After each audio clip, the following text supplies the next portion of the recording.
Hi guys, welcome to big topic. நம்ம தளபதி ரசிகர்கள் பார்த்தோன்னா கொஞ்ச நாளாக ஃபேன் வார் அப்படிங்கிறது இல்லாமல் இருக்காங்க. ஃபேன் வார் ஃபைட்லாம் பண்ணுறது கிடையாது. அரசியல் பேசிட்டு பார்த்தோன்னா அரசியல் மயப்படுத்திட்டு இருக்காங்க. நிறைய பேர் பார்த்தோன்னா கற்றுக்கிட்டு இருக்காங்க அப்படின்னு தான் நம்ம சொல்லணும். ஸோ இதுக்கு நடுவில் பார்த்தோன்னா வேணும்னே இன்னும் தளபதி விஜய் அவர்களை ஏதாவது குறை சொல்லிக்கிட்டு ஏதாவது பேசிக்கிட்டு இருக்கிற ஒரு சில ரசிகர்கள் இருக்க தான் செய்கிறாங்க. யார் அப்படின்னா ஒரு சில அஜித் ரசிகர்கள், ஒரு சில ரஜினி ரசிகர்கள், ஒரு சில சூர்யா ரசிகர்கள் இருக்க தான் செய்கிறாங்க. எல்லாரும் கிடையாது. ஸோ அந்தந்த குரூப்பில் பார்த்தோன்னா ஒரு 10% பீப்புள்ஸ் பார்த்தோன்னா அப்படி இருப்பாங்களா, அந்த மாதிரியான நபர்கள் இருக்க தான் செய்கிறாங்க. அவங்க பார்த்தோன்னா விஜய் அவர்களை அரசியல் ரீதியாக எது ஒன்று பேசணும் அப்படின்றக்காக எது ஒன்று பேசிட்டு தான் இருக்காங்க, இன்னும் போயிட்டு தான் இருக்கு. ஸோ இப்போ அதில் மிக முக்கியமாக எதை எடுத்து பேசிகிட்டு இருக்காங்க அப்படின்னா, நேற்று ஒரு அறிவிப்பு வெளியாச்சு. என்ன அப்படின்னா, தமிழக வெற்றி கழகத்தினுடைய தலைவர் தளபதி விஜய் அவர்கள் கடந்த இந்த 4 வருஷத்துல பார்த்தோம்னா லாக்அப் டெத் நடந்துச்சு இல்லை. ஸோ அந்த ஃபேமிலி எல்லாம் மீட் பண்ணி அவங்களுக்கு உண்டான நிதியை வாங்கி தரணும் அப்படின்றக்காக சில விஷயங்களை பேச போகிறாரு. ப்ளஸ் நிதி உதவியும் கொடுக்க போகிறாரு அப்படின்ற மாதிரி நேற்றே நம்ம பார்த்துருந்தோம். ஸோ இப்போது அதை எடுத்து பார்த்தோன்னா இப்போ அரசியல் பண்ணிகிட்டு இருக்காங்க அப்படின்னு மாதிரி தளபதி விஜய் அவர்களை பேசிகிட்டு இருக்காங்க. அது என்ன, இந்த 4 வருஷத்தில் நடந்த அந்த ஃபேமிலி மட்டும் மீட் பண்ணுறது, அதுக்கு முன்னாடி பார்த்தோன்னா அதிமுக ஆட்சியிலலாம் நடந்துச்சுல, அவங்களையும் கூப்பிட்டு பார்த்தோன்னா இந்த மாதிரி நிதி உதவி தரலாமே அப்படின்ற மாதிரி ஒரு கான்செப்டை தூக்கிட்டு வந்துட்டு பேசிகிட்டு இருக்காங்க. விஜய் அவர்கள் பார்த்தோன்னா இதை அரசியலுக்காக தான் பண்ணுறாங்க அப்படின்னு சொல்கிறாங்க. எஸ், அரசியலுக்காக தான் பண்ணுறாங்க. அதில் இப்போ என்ன பிரச்சனை அப்படிங்கிறது நம்மளுக்கு தெரியல. அதாவது இப்போ திமுக கவர்மெண்ட் நடந்துட்டுருக்கு. ஸோ அந்த கவர்மெண்ட்டை பார்த்தோன்னா அகற்றணும் அப்படின்னா திமுக செய்த பிரச்சனைகள் என்னென்ன அப்படிங்கிறத பார்த்தோன்னா நம்ம நோட் பண்ணணும். அதை கொண்டு போய் மக்கள்கிட்ட சேர்க்கணும். அப்போ தான் பார்த்தோன்னா இந்த ஆட்சியில் பெண்களுக்கு பாதுகாப்பு கிடையாது, சட்ட ஒழுங்கு சரியில்லை அப்படிங்கிறதெல்லாம் போயிட்டு இருக்குல்ல. இந்த ஆட்சியை தூக்கிட்டு தான் பார்த்தோன்னா அடுத்ததாக தளபதி விஜய் அவர்கள் இங்கே ஆட்சி அமைக்கணும் அப்படின்னா திமுக ஆட்சியில் இதெல்லாம் நடக்குதோ அதெல்லாம் பார்த்தோன்னா எடுத்து பேசணும், மக்கள்கிட்ட கொண்டு போய் சேர்க்கணும். இந்த மாதிரி பல முன்னெடுப்புகள் எடுக்கணும். அதை தான் நம்ம தளபதி முடிவு பண்ணி இப்போ அந்த பிரச்சனையை மிக முக்கியமாக கையில் தொட்டிருக்காரு. இது எல்லாத்தையும் தாண்டி இப்படி ஒரு முடிவை இது வரைக்கும் எந்த ஒரு அரசியல் கட்சியாவது எடுத்திருக்காங்கன்னா கண்டிப்பாக கிடையாது. இப்போ அதிமுக பார்த்தோன்னா இந்த மாதிரி ஒரு மைண்ட் செட்டை எடுத்து பார்த்தோன்னா திமுகக்கு எதிராக எது ஒன்று பண்ணுதா அப்படின்னா கிடையாது. அவங்க பார்த்தோன்னா ஒரு வீடியோ வெளியிட்டு பார்த்தோன்னா ஸ்டாலின் அவர்களை குறை சொல்லிட்டு இருக்காங்க. பாய் பாய் ஸ்டாலின் நினைக்கிறேன், பாய் பாய் ஸ்டாலின் அப்படின்ற மாதிரி ஒரு ஹேஷ்டேக் கிரியேட் பண்ணிட்டு அவங்க பார்த்தோன்னா பேசிகிட்டு இருக்காங்க. பட் தளபதி விஜய் அவர்கள் அந்த மாதிரியெல்லாம் எதுவும் இல்லாமல் ஒரு மிக முக்கியமான முன்னெடுப்பில் எடுத்திருக்காரு. இது யாருமே பண்ணாத ஒரு விஷயம், இது பாராட்டத்தக்க ஒரு விஷயம் தான். ஏன்னா இதுக்கு முன்னாடி நடந்தவங்களெல்லாம் பார்த்தோன்னா அம்பொன்னு டீலில் விட்டாங்க.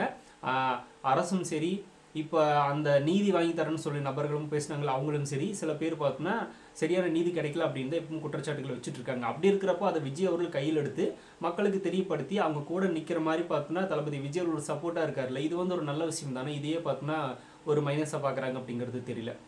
இவங்க சொல்கிறது என்ன அப்படின்னா, போன ஆட்சியிலும் நடந்துச்சுல அவங்களையும் மீட் பண்ணலாம் அப்படின்னு கேட்குறாங்க. ஸோ அந்த ஆட்சியில் நடந்து முடிந்த பிரச்சனைகள் பார்த்தோன்னா இன்னும் போயிட்டு தான் இருக்குது, அதில் ஒரு மாற்றம் இல்லை. ஆனால் அந்த ஆட்சியில் அப்படி பிரச்சனைகள் நடந்ததுக்காக தான் அந்த ஆட்சியை தூக்கி போட்டுட்டு திமுகவை கொண்டு வந்தாங்க. அப்போ தளபதி விஜய் அவர்கள் அரசியலில் கிடையாது, அரசியலில் நான் வர்றேன் அப்படின்னு சொல்லவும் இல்லை. ஸோ அந்த ஆட்சியை தூக்கி போட்டு அந்த ஆட்சி சரியில்லை, இனிமேல் பார்த்தோன்னா இந்த ஆட்சி நம்மளுக்கு இருந்துச்சுன்னா இன்னும் ஆபத்து அப்படின்னு தான் மக்கள் தூக்கி போட்டுட்டு திமுகவை கொண்டு வந்தாங்க. இப்போ திமுகலையும் அதே மாதிரியான பிரச்சனைகள் நடந்துச்சு அப்படின்னா இந்த ஆட்சி வேணாம் அப்படின்னு மக்கள் முடிவு பண்ணணும். அப்படின்னா மக்கள்கிட்ட நிறைய பேருக்கு தெரியாத விஷயங்களை கொண்டு போய் சேர்க்கணும். அடுத்த ஆட்சி அப்படிங்கிறது கண்டிப்பாக தமிழக வெற்றி கழகம் அமைக்கணும் அப்படின்னு நம்ம எல்லாரும் வேலை செஞ்சுட்டு இருக்கோம். ஸோ அப்படி இருக்கிறப்போ அந்த தமிழக வெற்றி கழகம் தான் இதை எடுத்து பேச வேண்டியது இருக்குது, பேசணும். அப்படின்றது தானே இப்படிப்பட்ட ஒரு ஆட்சி நம்மளுக்கு தேவையில்லை அப்படின்னு மக்களும் முடிவு பண்ணுவாங்க. ஸோ அதுக்காக தான் கையில் எடுக்கிறது. இது தளபதி விஜய் அவர் மட்டும் கிடையாது, எந்த ஒரு அரசியல் கட்சி எந்த விஷயத்தை கையில் எடுத்தாலும் அது முழுக்க அரசியல் தான். ஏன்னா அடுத்தது பார்த்தோன்னா நம்ம என்ன பண்ணணும், நம்ம கட்சி அந்த இடத்துல போய் உட்காரணும் அப்படின்னு எல்லாருமே பார்த்தோன்னா இதை நோக்கி தான் வேலை செய்வாங்க. இதுதான் நடக்கும், இதுதான் அரசியலும் கூட, அதில் எந்த மாற்றமும் இல்லை. இப்போது இதே மாதிரி பேசுகிற ஒரு சில பேர் பார்த்தோன்னா இப்போது அஜித்குமார் அவர்களுக்கு நடந்த பிரச்சனைக்கு எந்த நடிகரும், அஜித்குமார் அவராகட்டும், இல்லை சூர்யா அவர்களாகட்டும், இல்லை ரஜினி அவர்களாகட்டும், ஏன் பார்த்தோன்னா யாருமே வாய் திறக்கவே இல்லை அப்படின்ற ஒரு கேள்வி நம்மளுக்கு முன் வைக்கலாம்ல. ஸோ அவங்க ஏன் பேசவே இல்லை அப்படிங்கிறது எல்லாரும் என்ன நினச்சிக்கிறாங்க அப்படின்னா, அதிமுக ஆட்சியில் நடந்தால் பேசுவாங்க, திமுக ஆட்சியில் நடந்தால் பேச மாட்டாங்க அப்படின்றது. ஸோ நம்ம இந்த ஆட்சியை ரெண்டாவது சைடு வச்சுக்குவோம், ரெண்டாவது இடமா வச்சுக்குவோம். ஃபர்ஸ்ட் பார்த்தோன்னா தவறு செஞ்சது இந்த காவலர்கள் தானே. இவங்களை எதிர்த்து ஏன் ஒரு குரல் எழுப்ப மாட்டேங்கிறாங்க அப்படிங்கிறத கேள்வி. இது எல்லாருக்குமே பொருந்தும், எல்லாருமே கேட்கலாம், யார் வேணால் அதை நம்ம பேசலாம். இந்த ஆட்சியில் நடந்துருச்சு அப்படின்றக்காகவே பார்த்தோன்னா அவங்க தான் காரணம் அப்படின்னு நம்ம ஒரு சைடு சொன்னாலும் தவறு செய்யப்பட்ட நபர்களை நம்ம கேள்வி கேட்குறதுல என்ன ஆயிருப்போகுது, அதை ஏன் கேட்க மாட்டாங்க அப்படிங்கிறத கேள்வி. உடனே பார்த்தோன்னா தளபதி விஜய் அவர்கள் அதிமுகவில் நடந்த பிரச்சனைக்கு பார்த்தோன்னா குரல் கொடுத்தாரு அப்படின்னு கேட்பாங்க. ஸோ அவர் பார்த்தோன்னா அதிமுகவில் நடந்த பிரச்சனைகளுக்கு பல பிரச்சனைகளுக்கு போய் பார்த்துருக்காரு. துப்பாக்கி சூடு நடந்தது, அனிதா மரணத்துக்கு, எல்லாத்துக்குமே போய் பார்த்தோன்னா நேரில் பார்த்துட்டு தான் வந்திருக்காரு. எல்லா பிரச்சனைக்குமே அவரால் போக முடியல, அவரால் எந்த பிரச்சனைகளுக்கு போக முடிஞ்சிச்சோ அங்கே போய் பார்த்தாரு, பேசினாரு, நல்ல சில விஷயங்கள நம்ம பார்த்தோம். ஸோ அப்படி இருக்கிறப்ப விஜய் அவர்கள் பார்த்தோன்னா எதுக்குமே போகாத மாதிரி சித்தரிக்கிறாங்களா, அதுதான் பார்த்தோம்னா நம்மளுக்கு வருத்தமாக இருக்குது. ஆனா இப்ப தளபதி விஜய் அவர்கள் இந்த ஒரு விஷயத்த கையில எடுத்திருக்காருல்ல, அதுல எந்த பிரச்சனையும் கிடையாது. இது ஒரு நல்ல விஷயம் தானே, இதை பாராட்டலாம்ல. பாராட்டத்தையும் தாண்டி பார்த்தோம்னா அந்த அந்த பிரச்சனை நடந்துச்சு அப்படின்னா அதை அப்படியே மூடி மறைச்சிடுவாங்க. இல்லை அப்படின்னா கொஞ்ச நாளா நம்மளும் மறந்துடும். அதை மறுபடியும் பார்த்தோம்னா ஞாபகப்படுத்தி அதை வெளியே எடுத்து அவங்களுக்கு உண்டான நீதி வாங்கி தரணும் அப்படின்னு தளபதி எடுக்கிற முன்னெடுப்பு சரியானது தான். அதே மாதிரி நிதி உதவியும் கொடுக்குறேன்னு சொல்லியிருக்காரு. அதுவும் பார்த்தோன்னா ஒரு நல்ல விஷயம் தான். இப்படி ஒரு சம்பவத்தை நம்ம பண்ணலாம் அப்படின்னு மற்ற எந்த கட்சியுமே முன் வரலையே. தமிழக வெற்றி கழகம் வந்திருக்கு அப்படின்றது ஒரு நல்ல விஷயமா தான் நம்மளுக்கு தெரியுது. ஆனால் இவங்க பார்த்தோம்னா இதுக்கு முன்னாடி நடந்தது ஏன் பண்ணல அப்படின்னு சொல்கிறாங்க. அதுக்கு நான் முன்னாடியே சொன்ன மாதிரி அந்த ஆட்சியில் நடந்துச்சு அப்படின்னா அதை தூக்கி போட்டு திமுக கொண்டாந்தாங்க. இப்போ மறுபடியும் அதே மாதிரி நடக்குது அப்படின்னா இதை தூக்கி போட்டு தமிழக வெற்றி கழகம் வரணும் அப்படின்னா திமுக ஆட்சியில் நடந்த கொடுமைகளை சொல்லணும், பாதிக்கப்பட்ட மக்கள் கூட நிற்கணும். அதை விஜய் அவர்கள் பண்ணுறாரு. இது எல்லாருமே பண்ணக்கூடிய விஷயங்கள் தான். இப்போ எதிர்க்கட்சி தலைவராக இருக்கும்போது ஸ்டாலின் அவர்கள் பார்த்தோன்னா எந்த பிரச்சனை வந்தாலும் முன்னாடி போய் நின்று பார்த்தோன்னா போர்டை பிடிச்சிக்குவாரு. எடப்பாடி பார்த்தோன்னா எடுத்து கேள்வி கேட்பாரு. இப்போ ஆளுங்கட்சி ஆனதுக்கப்புறமா அந்த பிரச்சனைகள்லாம் அவர் ஆட்சியிலுமே நடந்துட்டு தான் இருக்குது. ப்ளஸ் அவர் வெளியோட வர்றது கிடையாது. ஸோ எதிர்க்கட்சியாக இருந்தால் தான் ஒரு மிகப்பெரிய பலமாக இருக்கிறாங்களே தவிர ஆளுங்கட்சியான பலவீனமாக மாறிடுறாங்க. இது ஏன் அப்படின்னா அரசியல் தான், வேற ஒன்றும் கிடையாது. ஸோ இதுதான் தளபதி விஜய் அவரும் பண்ணுறாரா அப்படின்னு நிறைய பேர் கேட்கலாம். அவர் இன்னுமே ஆட்சிக்கே வரல, அதுக்குள்ளே பார்த்தோன்னா அந்த மாதிரி ஒரு கேள்வியும் கேட்கவும் கூடாது. பொறுத்து வந்து பார்க்கலாம் அவரோட செயல்பாடுகள் எப்படி இருக்குது அப்படிங்கிறது. நம்ம ஒரு ஆட்சிக்கு வந்தால் தான் சொல்ல முடியும். வரதுக்கு முன்னாடியே பார்த்தோன்னா இவரெல்லாம் என்ன பண்ணுவார் அப்படின்ற ஒரு கேள்வி முன்வைப்பாங்க. ஸோ வந்ததுக்கப்புறம் தான் நம்ம அவர் பண்ண போனார் அப்படின்னா அதை பற்றி நம்ம பேச முடியும். நம்மளோட நம்பிக்கை இப்போ அவர் பண்ணுவார் அப்படின்னு ஒரு நம்பிக்கை இருக்குது. பண்ணல அப்படின்னா அடுத்த 5 வருஷத்தில் பார்த்தோன்னா அடுத்த ஆட்சி மாறப்போகுது, அவ்வளோதானே. அதில் பார்த்தோன்னா பெரிய ஒன்றும் வித்தியாசம் கிடையாது. அதனால் பார்த்தோன்னா நம்ம பொறுத்து பார்க்கலாம். தமிழக வெற்றி கழகம் வந்தால் என்னதான் பண்ணும் அப்படிங்கிறத நிறைய பேர் பொறுத்து தான் பார்த்து தான் கேள்விகள் கேட்கணும். பார்த்தோன்னா அவரால் முடியாது, பண்ண முடியாது, அவர்களால் அரசியல் தெரியாது, இது மட்டும் பண்ணுறாரு அதையே பண்ணல அப்படின்னு. ஒன்று பண்ணார் அப்படிங்கிறத பாராட்டுறாங்களான்னா இல்லை, அதையே பண்ணல அப்படின்னு ஒரு எதிர்கேள்வி தான் வைக்கிறாங்க. அப்படி யாருமே யோசிக்காத ஒரு விஷயத்தை யோசிச்சிருக்காரு பரவாயில்ல அப்படின்னு சொல்கிறதுக்கு இங்கே ஆள் கிடையாது. ஒரு சில அரசியல் விமர்சகர்களே பார்த்தோன்னா இதை தவறாக தான் பேசுகிறாங்க. ஆனால் இது அரசியல் தான் அப்படிங்கிறது எல்லாருக்குமே தெரிஞ்ச விஷயம் தானே. இதுதான் அரசியல் அப்படிங்கிறது எல்லாருக்கும் தெரியும்.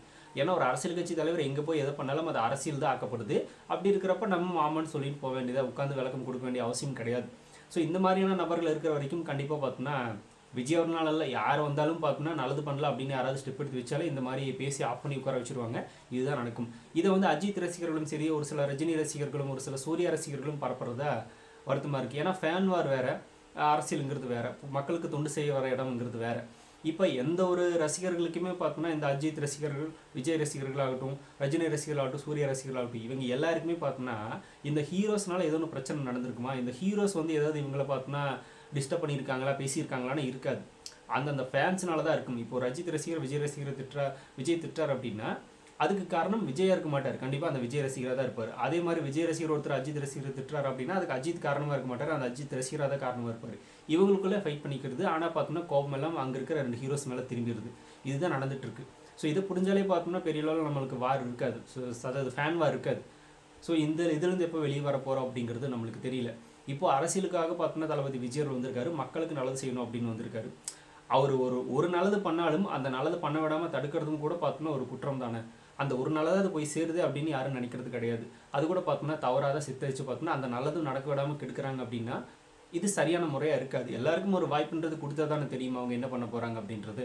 அதை நம்ம பொறுத்து பார்ப்போம். ஸோ இப்போது நிறைய பேர் பார்த்தோம்னா அந்த வீடியோ பார்த்துட்டு இருக்கலாம். நிறைய அஜித் ரசிகர்கள், விஜய் ரசிகர்கள், ரஜினி ரசிகர்கள் எல்லாரும் பார்த்துட்டு இருக்கலாம். ஸோ இதெல்லாம் பார்த்தோம்னா உண்மையா இல்லையா அப்படிங்கிறத பற்றி உங்களோட ஒப்பீனியனை கமெண்ட்டில் ஷேர் பண்ணுங்கள். அப்படியே பிக் டாபிக் சேனல் யாராவது சப்ஸ்கிரைப் பண்ண மறக்காமல் சப்ஸ்கிரைப் பண்ணிக்கோங்க. நிறைய big topics, political news, trending news, cinema updates அப்படி நிறைய நம்ம சேனலில் தொடர்ந்து வரப்போகுது.